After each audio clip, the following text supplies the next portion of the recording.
अभी पिक्चर बाकी है, अभी पिक्चर बाकी है। दोस्तों, कैसे राहुल गांधी की बड़ी बड़ी स्क्रीन्स में, प्रोजेक्टर्स में वीडियो लगाकर लोग खड़े होकर अब उनकी वीडियोस चौराहे पर देख रहे हैं। दोस्तों, कैसे सांसदों ने कहना शुरू कर दिया है कि सबसे पहले तो इस देश की सरकार को बर्खास्त कीजिए। राहुल गांधी अचानक संसद क्यों पहुंच गए और क्यों कहने लगे पिक्चर अभी बाकी है? दोस्तों, आज संसद में बड़ा दिलचस्प माहौल आया तब जब प्रियंका गांधी टी शर्ट पहनकर आ गई। प्रियंका गांधी की टी शर्ट में दोस्तों मिंटा देवी एक महिला का नाम और उनका चेहरा बना हुआ था। तो लोगों ने जब खोजा तो पता चला कि राहुल गांधी ने जो सबूत रखे थे उनमें से एक मिंटा देवी के भी सबूत थे। दोस्तों, दरअसल वोटर लिस्ट में मिंटा देवी की उम्र दिखाई देती है 124 साल और उनको फर्स्ट टाइम वोटर के नाम पर टैग किया गया है। और बाद में पता चला चेक करने पर कि जो मिंटा देवी का जो फॉर्म भरा गया था वोटर लिस्ट में डलवाने के लिए इनका नाम, वो फॉर्म 6 के तहत भरा गया था। मतलब जिसके जरिए न्यू वोटर है, युवा वोटर जो फर्स्ट टाइम वोटर है दोस्तों, उनके लिए ये प्रावधान होता है। तो फर्स्ट टाइम वोटर के नाम पर मिंटा देवी जो कि 125 साल की थी, उनका नाम यहाँ पर दर्ज कराया गया। ये पकड़ लिया राहुल गांधी की टीम ने और उसी की टी शर्ट छपवाकर आज सारे कांग्रेस पार्टी के सांसद मिंटा देवी की टी शर्ट पहनकर पहुंच गए संसद में। जिसके बाद प्रियंका गांधी टी शर्ट में आई तो जाहिर तौर पर मीडिया की नजरें उन पर थी। लेकिन इस बीच टी शर्ट में एक और शख्स आ गए जो हमेशा टी शर्ट में रहते हैं, राहुल गांधी तमतमाते हुए आए और चेहरे पर मुस्कुराहट और भरपूर कॉन्फिडेंस लिए उन्होंने एक और बम फोड़ दिया। बम ये कि पिक्चर अभी बाकी है। दरअसल दोस्तों, मीडिया वाले राहुल गांधी से बात कर रहे थे। बाइट में आपको नहीं सुना सकती राहुल गांधी ने क्या बोला है, क्योंकि वहां पर काफी माइक्स थे, एएनआई के भी माइक हैं, आप जानते हैं कॉपीराइट का इशू होता है। लेकिन राहुल गांधी ने क्या बोला मैं आपको बता देती हूँ। राहुल गांधी से सवाल पूछा गया कि देखिए मिंटा देवी का भी जिक्र हो रहा है, तो राहुल गांधी ने कहा कि ऐसे तो कई मामले हैं, ऐसी तो कई सीटें हैं, पेशेंस रखिए, आराम से चीजों को देखिए, पिक्चर अभी बाकी है, अभी तो बहुत से खुलासे होने हैं। तो रिपोर्टर्स ने कहा राहुल गांधी से कि राहुल जी क्या अभी ऐसे और सीटें हो सकती है, क्योंकि अभी तो राहुल गांधी ने केवल बेंगलुरु की महादेवपुरम एक कॉन्स्टिट्यूएंसी को केस स्टडी के तौर पर लिया था। तो राहुल गांधी ने कहा कि हमारे पास डेटा है, हमारे पास सारा डेटा है, हमारे पास सारे पेपर हैं, अभी आप पेशेंस रखिए, पिक्चर अभी बाकी है। ये बोलकर राहुल गांधी मुस्कुराते हुए वहां से निकल गए। लेकिन ये मुस्कुराहट अपने आप में दोस्तों चुनाव आयोग और बीजेपी के लिए बहुत बड़ी खतरे की घंटी है। क्योंकि देखिए, ये जो पूरी बहस शुरू हुई थी कहीं मशीन की गड़बड़ी से शुरू हुई थी, ठीक है, ईवीएम, लेकिन किसी के पास कोई सबूत नहीं था। ये पहली बार है कि आजाद भारत के इतिहास में किसी भी राजनीतिक दल ने चुनाव आयोग के खिलाफ इस तरह के सबूत रखे हैं। और ये भी पहली बार है कि आजाद भारत के इतिहास में चुनाव आयोग इस तरह का रवैया अपना रहा है। मैंने आपको कुछ दिन पहले खबर दिखाई थी और इसके जरिए मैंने आपको बताया था कि राजीव कुमार और ज्ञानेश कुमार के जो सीनियर रह चुके हैं, मतलब जिस कुर्सी पर ये दोनों बैठे मुख्य चुनाव आयुक्त की कुर्सी पर, उस कुर्सी पर देश के पूर्व मुख्य चुनाव आयुक्त भी बैठे, वो भी अब खुलकर बोल रहे हैं, रिटायर हो चुके हैं। उन्होंने खुलकर बोला कि चुनाव आयोग का रवैया ठीक नहीं है, चुनाव आयोग को पहले जांच करनी चाहिए, जो उनके पास शिकायतें आ रही हैं वो हलफनामा भरवाने की क्यों बात कर रहे हैं। तो जाहिर सी बात है ये एक ऐसी चीज है दोस्तों जिसके पीछे अब बीजेपी छुप नहीं सकती।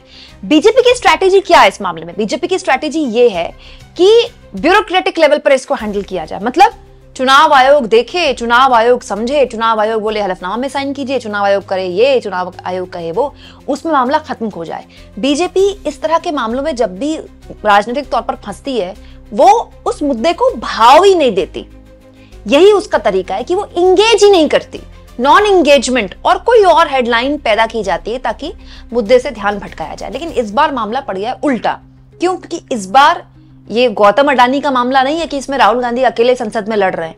ये तो ऐसा मामला है दोस्तों जिसको लेकर सड़क पर टीएमसी के सांसद और ममता बनर्जी के भतीजे खड़े होकर कह रहे हैं कि एक काम कीजिए, देश भर में एसआईआर करवा दीजिए चुनाव आयोग जी, लेकिन उससे पहले एक काम कीजिए, इस सरकार को बर्खास्त कीजिए। क्योंकि इसी वोटर लिस्ट से मोदी पीएम बने, अमित शाह गृह मंत्री बने, रक्षा मंत्री बने, राजनाथ सिंह, ये सब अपने चुनाव जीते इसी वोटर लिस्ट से।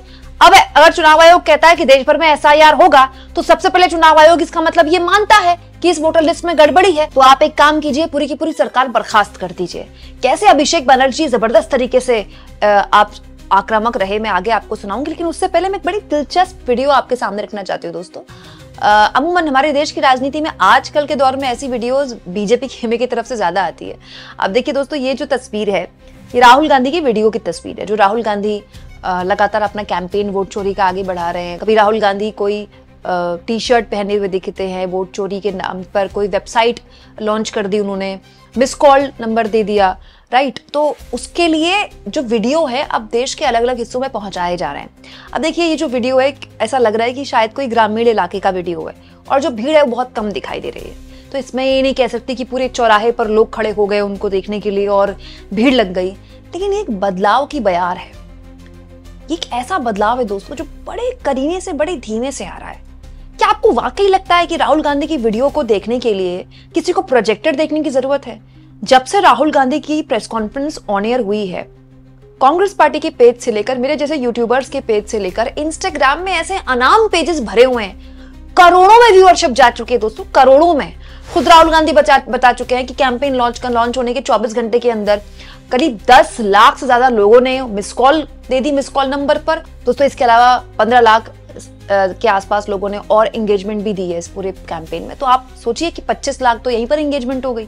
तो ये एक ऐसी चीज है जो कि बड़े स्तर पर जमीन पर इसका असर दिखाई देगा। कब दिखाई देगा, कितना दिखाई देगा, इस पे नहीं कह सकते, लेकिन राहुल गांधी का कॉन्फिडेंस बताता है कि वो सिर्फ एक सीट को लेकर नहीं चल रहे हैं। इसमें भी कोई हैरानी नहीं होगी कि बिहार में राहुल गांधी की यात्रा होने वाली है। 17 तारीख से उनकी यात्रा शुरू होने वाली है।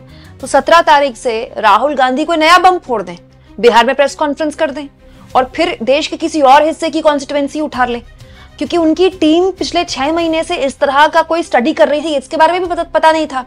अब दिलचस्प यह है दोस्तों कि इस पूरी मसले को लेकर राजनीतिक तौर पर तो राहुल गांधी अकेले आगे नहीं बढ़ रहे हैं, उनके साथ साथ तमाम विपक्षी दल भी हैं। वो दल भी हैं जो अमूमन राहुल गांधी से बहुत ज्यादा इत्तेफाक नहीं रखते, जैसे ममता बनर्जी के भतीजे हैं अभिषेक बनर्जी, उन्होंने जबरदस्त प्रेस कॉन्फ्रेंस की आज।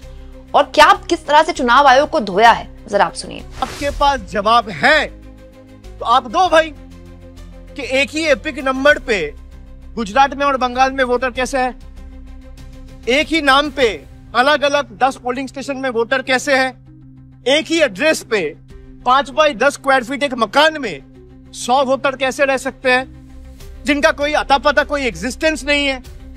और इलेक्शन कमीशन अगर कह रहा है कि वोटर लिस्ट में गलती है, अपोजिशन के सारी पार्टी कह रहा है कि एसआईआर नहीं होना चाहिए। मैं इलेक्शन कमीशन को कहूंगा कि चलिए मैं मानता हूं आप सही कह रहे हो, तो पहला तरीका क्या होना चाहिए, पहला स्टेप क्या होना चाहिए? इसी इलेक्टोरल रोल और वोटर लिस्ट के आधार पे देश का प्रधानमंत्री चुना गया है 1 साल पहले। इसी वोटर लिस्ट और इलेक्टोरल रोल के आधार पर बीजेपी के 240 सांसद चुने गए हैं। इसी वोटर लिस्ट के आधार पे देश के गृह मंत्री चुने गए हैं। इसी वोटर लिस्ट के आधार पे देश के स्वास्थ्य मंत्री चुने गए हैं, रक्षा मंत्री चुने गए हैं।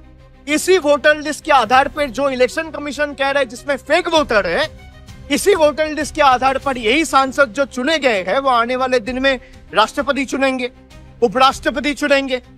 तो पहला कदम चुनाव आयोग का यह होना चाहिए कि अगर वोटर लिस्ट में कोई भी इरेगुलरिटी है तो भाई लोकसभा डिसॉल्व होनी चाहिए।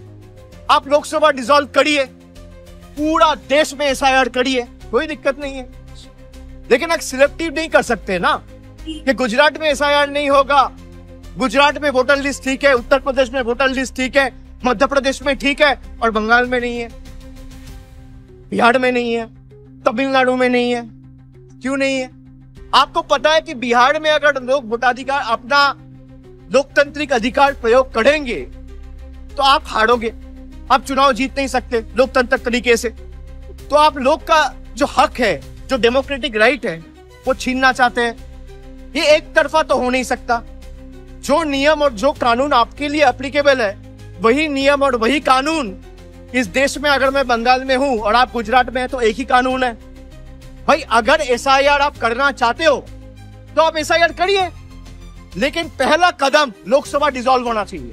पूरा देश में 140 करोड़ के देश में, पूरा देश, हर एक प्रदेश में आप एसआईआर करिए, कोई दिक्कत नहीं है। हमारे ऑपोजिशन जितने भी दल हैं वो स्पष्ट आपके पास सबूत के बदौलत आपके पास इंफॉर्मेशन रखा है कि वोट चोरी कर्नाटका में भी हुआ है, यूपी में भी हुआ है, गुजरात में भी हुआ है और बिहार में भी हुआ है।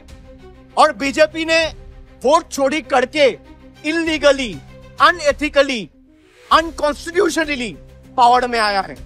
अगर एसआईआर होगा तो पूरा देश में होगा और उसके लिए पहला कदम प्रधानमंत्री से लेकर पूरा कैबिनेट को इस्तीफा देना होगा, लोकसभा डिसॉल्व करना होगा, उसके बाद आप एसआईआर करिए।